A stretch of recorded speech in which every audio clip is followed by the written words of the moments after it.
काफी बढ़िया होंगे। And welcome back to Codified India. आज की इस वीडियो में हम 50 एमसीक्यू पढ़ने वाले हैं।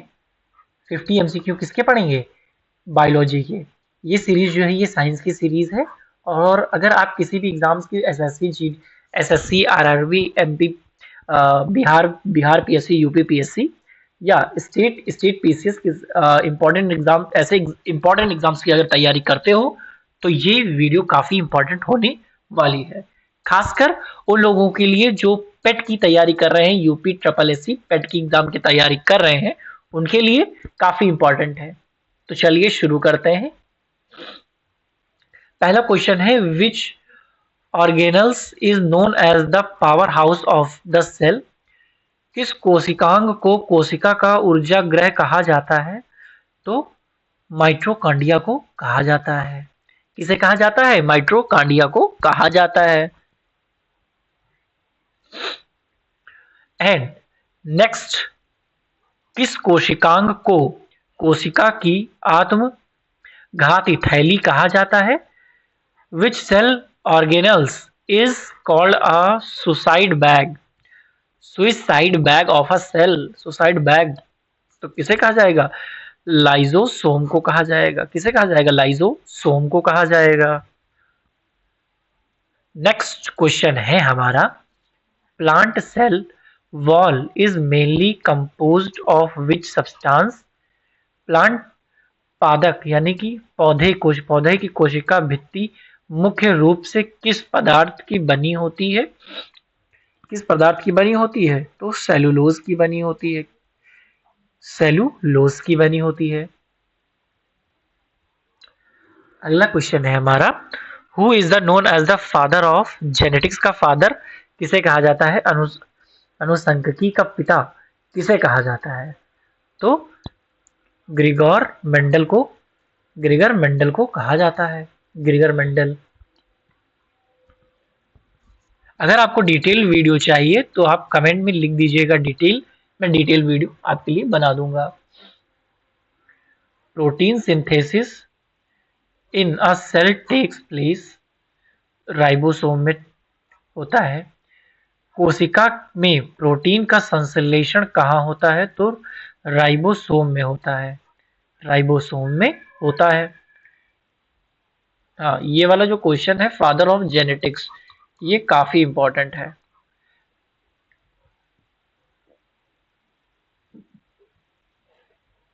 नेक्स्ट क्वेश्चन है हमारा, how many pairs of chromosomes are present in human cells? मानव कोशिका में गुणसूत्र क्रोमोसोम्स के कितने जोड़ होते हैं? Very important. क्रोमोसोम के कितने जोड़ होते हैं? तो 23 होते हैं। 23 टोटल क्रोमोसोम्स।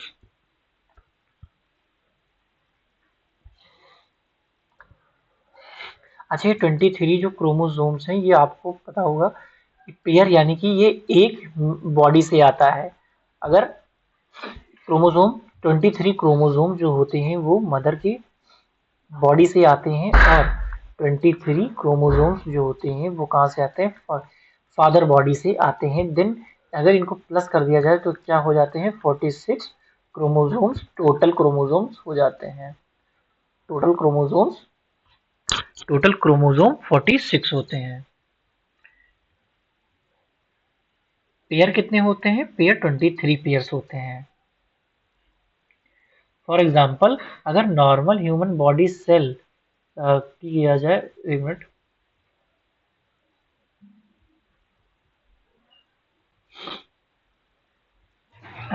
एक मिनट,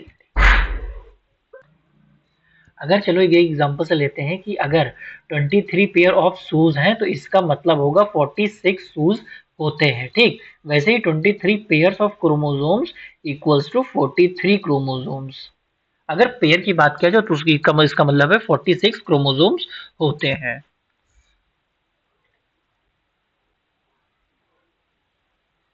अगला क्वेश्चन,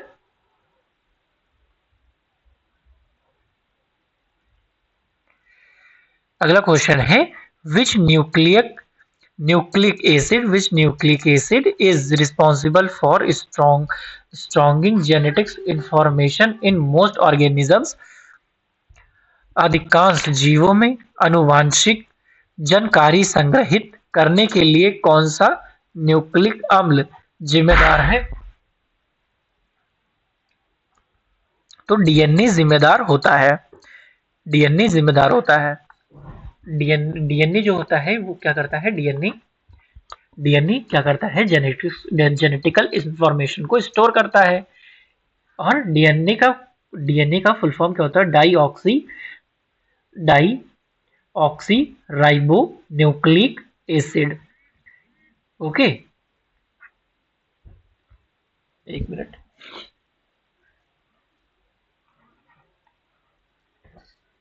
डीऑक्सी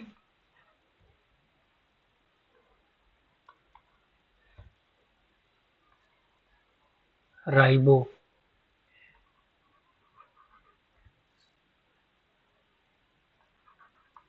न्यूक्लिक एसिड होता है।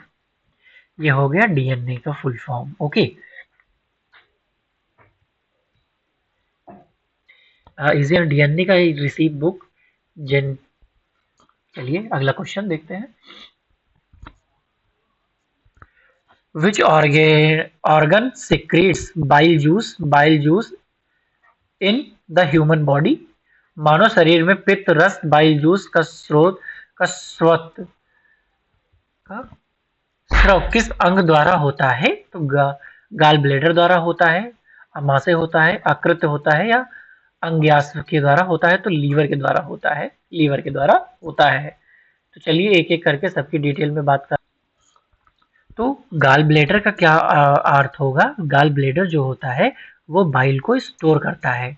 ठीक, स्टोर करता है किसको? बाइल जूस को स्टोर करता है और बाइल को कंसंट्रेट करता है। क्या करता है? कंसंट्रेट करता है। ठीक, कंसंट्रेट करता है।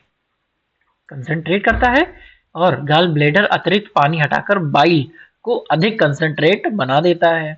जरूरत पड़ने पर स्मॉल इंटेस्टाइन में छोड़ता है। ठीक है, स्मॉल इंटेस्टाइन में भी ये छोड़ता है। और एक अरे रुको तो, हाँ, तो यह बाइल फैट को छोटे छोटे ड्रॉपलेट्स में एक चीज और, फैट, ठीक, एक मिनट, फैट को छोटे छोटे ड्रॉपलेट्स में तोड़ने या emulsification इम्यूलिफिकेशन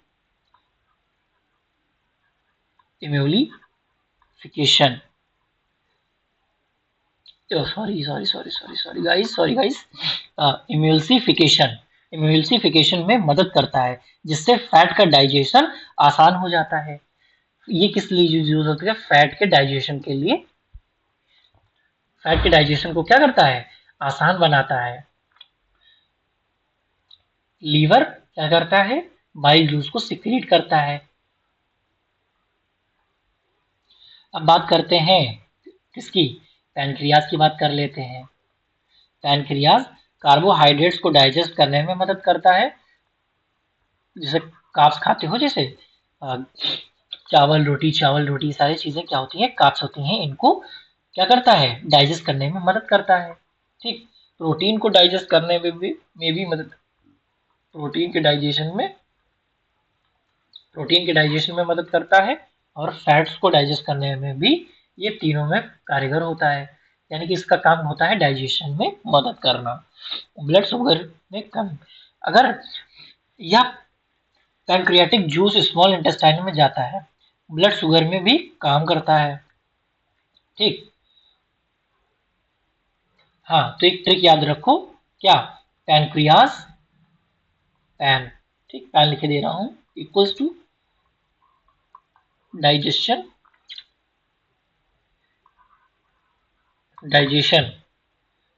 plus blood sugar control करने में काफी मदद करता है। ओके, चलते हैं अगले क्वेश्चन की तरफ। हाँ, which enzyme is present in human saliva मानव लार में कौन सा एंजाइम पाया जाता है? तो टाइलिन। क्या पाया जाता है? टाइलिन पाया जाता है। अगला है complete digestion of food take place in which part of digestive tract? भोजन का पूर्ण पाचन आहार नाल के किस भाग में होता है? किस भाग में होता है? तो छोटी आंत में कंप्लीट डाइजेशन हो जाता है। ठीक।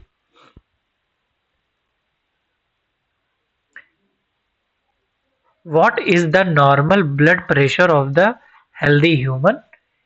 एक स्वस्थ मनुष्य का रक्तचाप ब्लड प्रेशर कितना होता है? तो आंसर नंबर पहला बी सही हो जाएगा, 120/80 mmHg। अगला क्वेश्चन है which blood group is known as the universal donor? किस रक्त समूह को सर्वदाता यूनिवर्सल डोनर कहा जाता है? Very and very important, double star. तो ओ माइनस को कहा जाता है। ओ प्लस हो या ओ माइनस हो, दोनों दे सकते हैं। Which blood group is known as the universal acceptor? किस रक्त समूह को सर्वग्रही यूनिवर्सल एक्सेप्टर कहा जाता है? तो ए बी प्लस, अगर ए बी प्लस जिसका भी है तो वो यूनिवर्सली किसी भी ग्रुप का, चाहे वो ए हो, बी हो, सी हो, ठीक, ए प्लस हो, बी प्लस हो, सी प्लस हो या ए बी प्लस हो, ओ हो, किसी का भी ये ले सकता है रक्त, यानी कि ब्लड कंज्यूम कर सकता है। What gives the red colour in human blood? मानव रक्त में लाल रंग प्रदान करता है।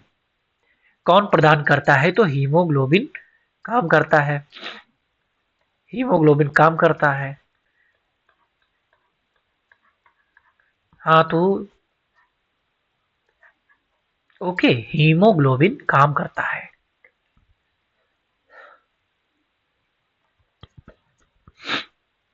विच component of the blood helps in blood clotting? रक्त का कौन सा घटक रक्त का थक्का ब्लड क्लॉटिंग जमाने में मदद करता है? तो ब्लड प्लेटलेट्स, थर्मोबायोसाइट्स, प्लेटलेट्स। चलिए इनके बारे में भी सारे जो भी इनके फैक्ट्स जान लेते हैं। आरसीबी यानी कि रेड ब्लड सेल्स शरीर की कोशिकाओं में से कुछ कार्बन डाइऑक्साइड CO2 वापस लंग्स की ओर ले जाने में भी मदद करती हैं। ठीक है।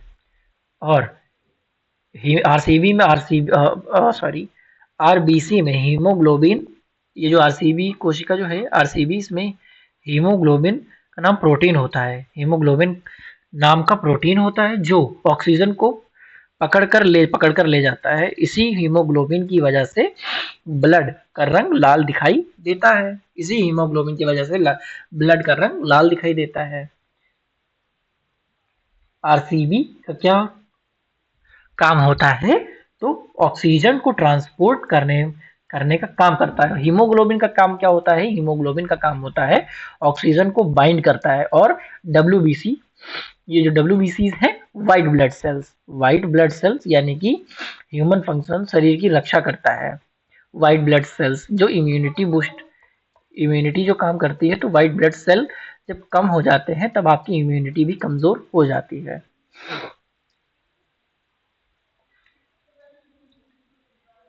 What is the structural and functional unit of the nervous system? तंत्रिका तंत्र की संरचनात्मक और कार्यात्मक इकाई क्या है? तो न्यूरॉन है।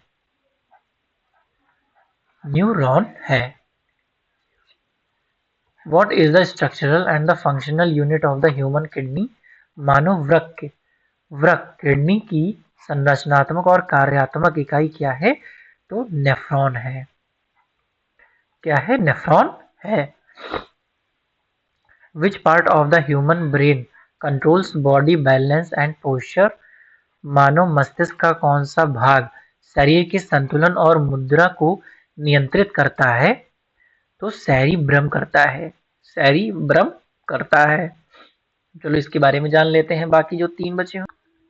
हाँ, तो बात करते हैं सेरिब्लम सेरिब्लम के बारे में। आपने सेरिब्रम के बारे में तो जान ही लिया है। एक मिनट। हाँ, तो इसका क्या होता है, सेरिब्रम को आसान भाषा में बॉडी का बैलेंस और कोऑर्डिनेशन कंट्रोल कहा जाता है। यानी कि balance and control, balance and control. अब कुछ चीजें जान लो। बॉडी का बैलेंस बनाए रखना, वॉकिंग और पोस्चर को कोऑर्डिनेट करना, हाथ पैर की मूवमेंट को स्मूथ करना और coordinated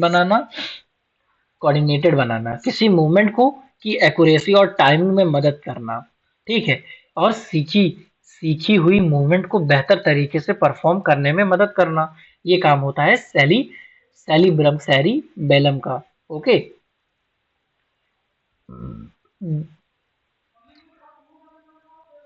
cerebellum equals to balance plus coordination plus posture. Okay. हाँ, तो अब बात करते हैं मेडुला। मेडुला ऑब्लोंगाटा की अगर बात करें तो इसका क्या होता है, मेन पॉइंट 4 होते हैं। हार्ट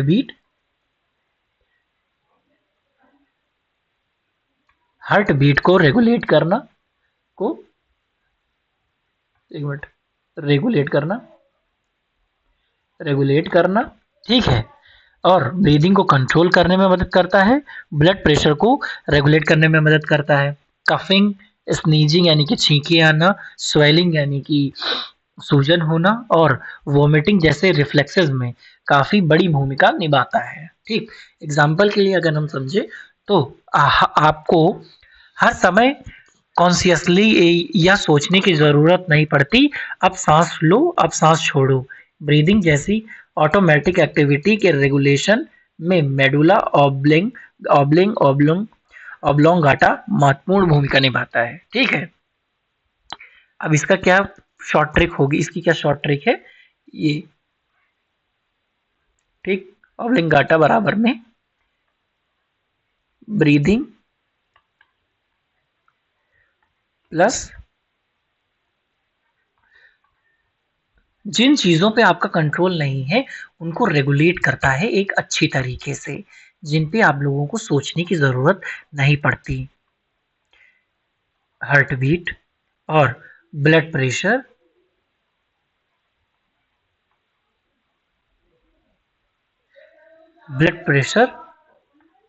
प्लस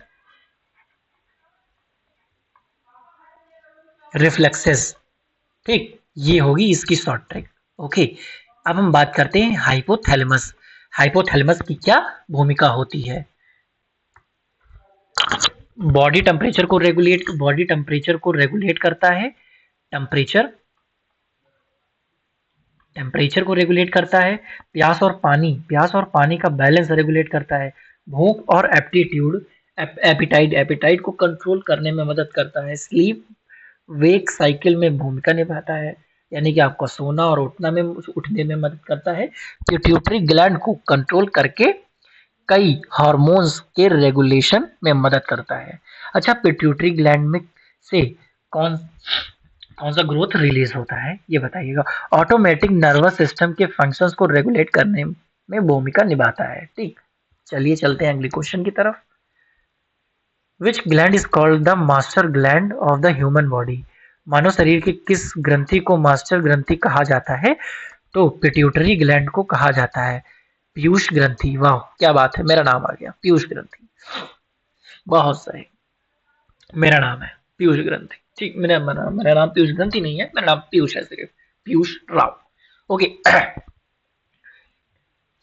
तो मास्टर ऑफ द ग्लैंड्स किसे कहा जाता है, पिट्यूटरी ग्लैंड को कहा जाता है।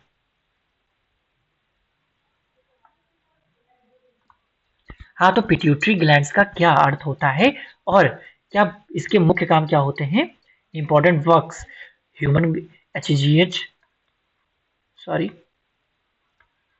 एच जी एच को रेगुलेट करता है, ह्यूमन ग्रोथ हार्मोन्स को रेगुलेट करता है, थायराइड को रेगुलेट करता है, थायराइड को रेगुलेट करता है। वाटर बैलेंस, वाटर बैलेंस को रेगुलेट करता है, ठीक। और क्या चीज, रिप्रोडक्टिव, रिप्रोडक्टिव रिप्रोडक्टिव फंक्शंस और सेक्स हार्मोन के रेगुलेशन में काफी अच्छी भूमिका निभाता है। मिल्क प्रोडक्शन, यानी कि लड़कियों में, औरतों में प्रेगनेंसी के टाइम या प्रेगनेंसी के बाद जब बेबी बॉर्न हो जाता है तब उसमें प्रोलैक्टिन प्रोलैक्टिन जैसे लैक्टेशन में काफी अच्छी भूमिका निभाता है। मिल्क प्रोडक्शन, ठीक है। मिल्क प्रोडक्शन पैरेलल, एक मिनट, सॉरी एक मिनट इरेज करते हैं इसे। हाँ, क्या होता है, प्रोलैक्टिन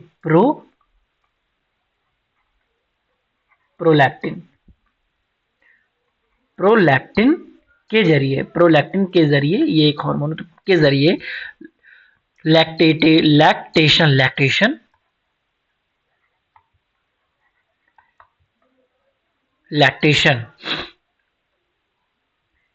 लैक्टेशन में काफी अच्छी भूमिका निभाता है, मिल्क प्रोडक्शन में काफी अच्छी भूमिका निभाता है। Deficiency of the insulin causes which disease, insulin की कमी से कौन सा रोग होता है, तो डायबिटीज मेलिटस मधुमेह होता है।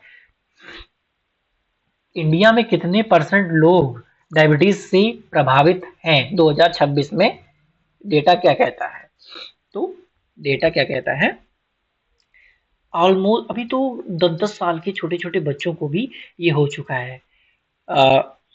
20 वर्ष से अगर बात करें तो 11% है, ठीक। 11, अगर हम बात करें 11 से 12 डायबिटीज लोग 100 में, 100 एडल्ट में से कम 11 से 12 लोग किस चीज से, डायबिटीज से परेशान हैं। चलते हैं अगली क्वेश्चन की तरफ, जो कि है हमारा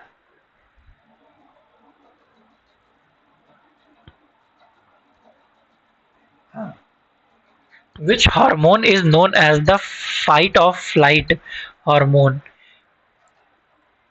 किस हार्मोन को लड़ो या उड़ो फाइट और फाइट हार्मोन्स कहा जाता है, तो एड्रेनालिन को कहा जाता है, एड्रेनालिन को कहा जाता है। अगला है bile juice is produced by which organ, bile juice किससे प्रोडक्ट होता है, तो लीवर से होता है। Where is bile juice stored in human body, कहाँ सॉरी गाइज, कहाँ स्टोर होता है, तो गाल ब्लेडर में, पित्ताशय में स्टोर होता है। How many chambers in are there in human body, तो 4 होते हैं। कितने होते हैं, 4 होते हैं। हाँ, ये बताना ऑक्टोपस में कितने होते हैं,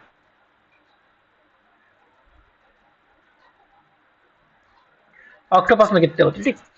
हाँ, digestive enzymes are absent in which of the following juices, gastric juice, pancreatic juice, bile juice या सलाइवा, तो बाइल जूस में डाइजेस्टिव जूस किस रस में एब्सेंट रहते हैं।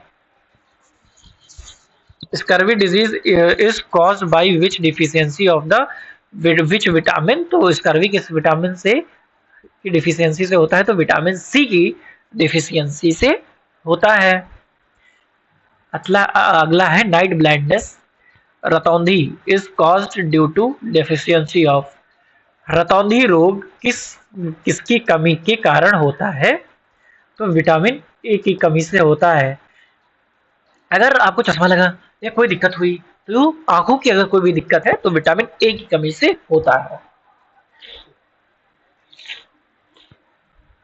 Rickets disease affects which part of the body, rickets रोग किस शरीर के किस अंग को प्रभावित करता है, तो बोन्स हड्डियों को प्रभावित करता है।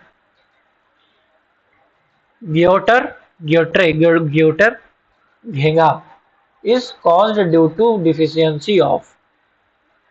गोइटर रोग किस की कमी के कारण होता है? तो वो होता है आयोडीन की कमी से।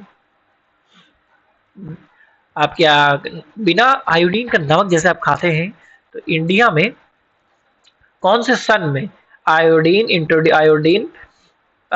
नमक, आयोडीन सॉल्ट कब इंट्रोड्यूस किया गया था? जब इंडिया में काफी ज्यादा ये बीमारी हो रही थी। कमेंट में जरूर बताइएगा किस सन में ये मूवमेंट चलाया गया था और किसकी सरकार थी तब। Deficiency of iron in human diet causes. मानव आहार में लोहे की कमी, यानी कि वो वाला लोहा नहीं, डंबल वाला जो उठा लिए, डंबल वाला लोहा, वो वाला लोहा नहीं। यहाँ पर एक एलिमेंट की बात हो रही है जो कि शरीर में जो पाया जाता है, ये एक धातु वाला नहीं आयरन। ठीक, धातु वाला आयरन की बात यहाँ पे नहीं हो रही है। ह्यूमन बॉडी कॉजेस, मानव आहार में लोहे की कमी से कौन सा रोग होता है? तो एनीमिया होता है, यानी कि खून की कमी। Which metal ion is present in vitamin B 12? Vitamin B 12 में कौन सा धातु आयन मौजूद होता है? तो कोबाल्ट होता है। Malarious disease is caused by the which micro organisms? Malaria रोग किस सूक्ष्म जीव के कारण होता है? तो प्रोटोजोआ के कारण होता है मलेरिया। प्लाज्मोडियम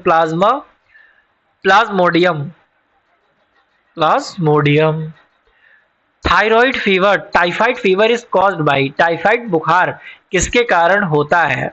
तो बैक्टीरिया जीवाणु के कारण होता है। Which chemical acid present in ends sting? चींटी के काटने पर कौन सा रासायनिक अम्ल शरीर में प्रवेश करता है? तो फॉर्मिक एसिड आता है। एसिटिक एसिड किसमें पाया जाता है? एसिटिक एसिड का अगर हम बात करें तो एसिटिक एसिड का एग्जाम्पल हम अगर लें तो विनेगर हो जाएगा। क्या हो जाएगा? विनेगर हो जाएगा। ठीक, विनेगर हो जाएगा, VINEGAR, vinegar. Okay, citric acid lemon में हो जाएगा। टार्ट्रिक एसिड एग्जाम्पल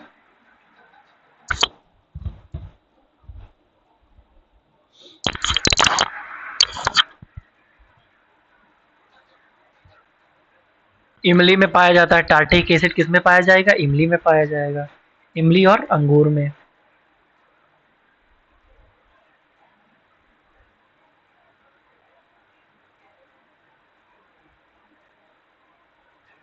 अंगूर।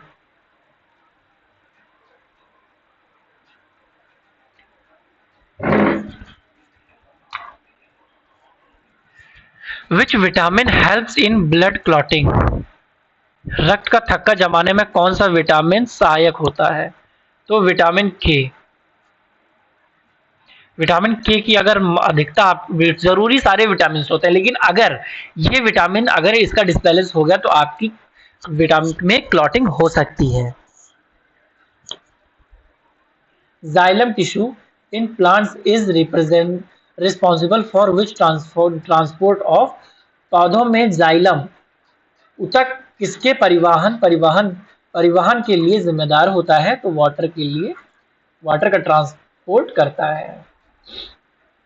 Phloem tissue in plants is primarily responsible for transporting। पौधों में फ्लोएम ऊतक मुख्य रूप से किसके परिवहन के लिए जिम्मेदार होता है? तो फूड न्यूट्रिशन को भेजता है लीव्स में। Process of the photosynthesis in plants take place.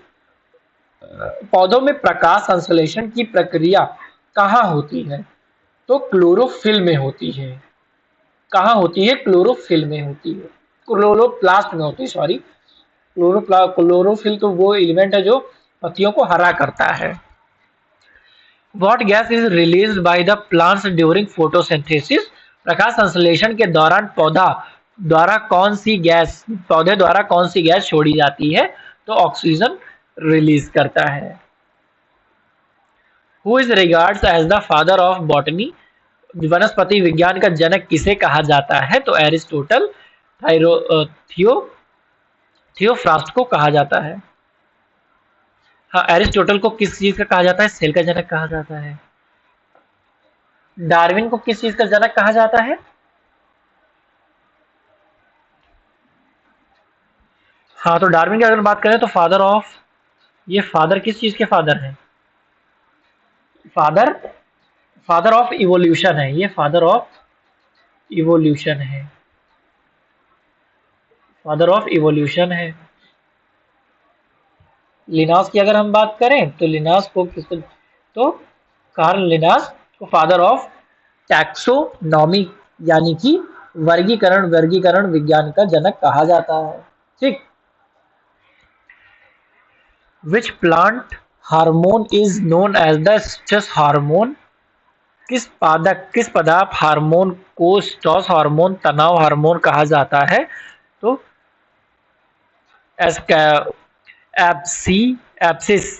Abscisic acid ABA abscisic acid को कहा जाता है। Which plant hormone promote the ripening of fruit? फलों को पकने में कौन सा पादक हार्मोन सहायक होता है? तो एथिलीन सहायक होता है। Who discovered the first antibiotic? Penicillin. प्रथम एंटीबायोटिक पेनिसिलिन की खोज किसने की थी? तो अलेक्जेंडर फ्लेमिंग्स ने की थी। अगले पे चलते हैं, क्योंकि वीडियो काफी लंबी हो जाएगी अगर हम डिटेल में बात करने लगता हूं मैं। अगला है who discovered blood groups in human body? तो किसने किया था? कार्ल लैंडेस्टेनियर ने किया था। Who discovered the cell of the first time? तो रॉबर्ट हुक ने किया था।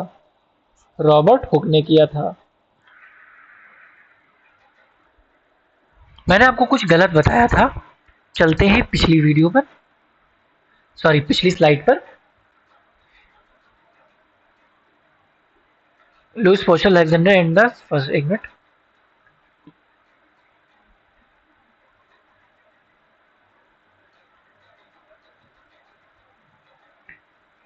हाँ, हमने एरिस्टोटल को सेल का जनक बताया था, लेकिन इस सेल के जनक के बजाय फादर ऑफ बायोलॉजी है।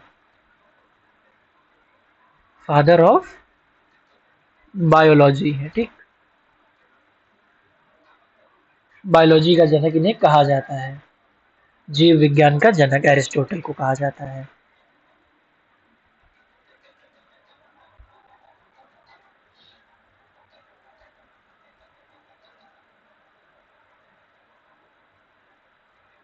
अगला क्वेश्चन है which animal is the largest living mammal on earth?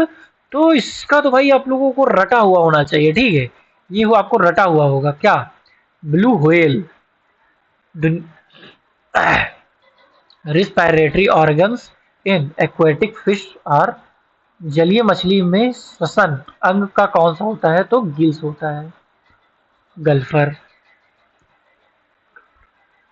Which organs is mainly affected by jaundice?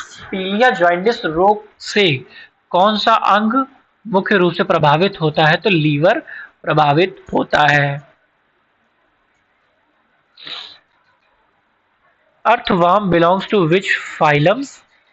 केंचुआ किस संघ फाइलम से संबंधित है? तो एनीलिडा फाइलम से संबंधित है। चलते हैं नेक्स्ट एंड लास्ट क्वेश्चन पर अपने। Who propose the theory of natural selection? प्राकृतिक चयन की सिद्धांत sorry theory of the natural selection किसने प्रतिपादित किया था? चार्ल्स डार्विन ने किया था। किसने किया था? चार्ल्स डार्विन ने किया था।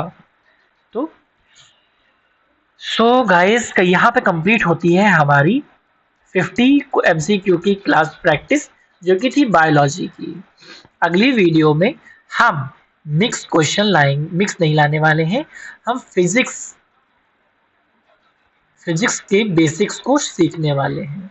फिजिक्स के बेसिक्स 50 या फिर 2 पार्ट में अगर आएंगे तो 100 क्वेश्चंस लेकर आएंगे। ठीक है, तब तक के लिए बने रहिए हमारी इस वीडियो के साथ और सब्सक्राइब कर दीजिए। Like share subscribe and please share with your friends. Okay, thank you guys.